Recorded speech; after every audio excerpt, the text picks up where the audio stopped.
Hello everyone, অনুয়ন্তিকা লাইফস্টাইলে mini ব্লগে সবাইকে স্বাগত। আশা করি সবাই খুব ভালো আছেন আর আমিও খুব ভালো আছি। এটা অনেক দিন আগের ভিডিও, আপনাদের সাথে শেয়ার করা হয়নি।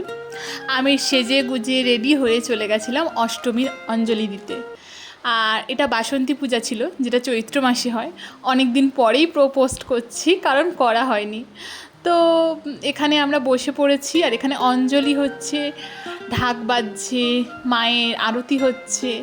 আর এটা তো বাড়ির পুজো, বিশাল মজা হয়। তারপরে আমরা অঞ্জলি দিয়ে চলে এসেছিলাম। লুচি, এখানে আরও তরকারি ছিল। এখানে ছিল বাঁধাকপির তরকারি, তারপরে আরও অনেক তরকারি ছিল, আলুর দম ছিল, বোঁদে ছিল, যেগুলো আর বন্ধুদের সাথে গল্প করতে করতে একদম ভিডিও করা হয়নি।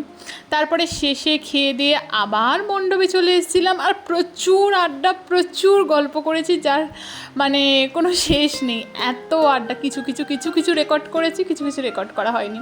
তারপরে এখানে আর আমি আমার একটা বন্ধু দুজনে বসে আছি, কারণ বছরের এই একটা পুজোয় আমরা একসাথে হই, মানে একসাথে অনেকে থাকি। আর আমরা যেহেতু ছোটোবেলা থেকে একসাথে পড়েছি, আমরা পাড়ার মেয়ে, বাট যেহেতু একসাথে পড়েছি তাই আমরা বন্ধুও।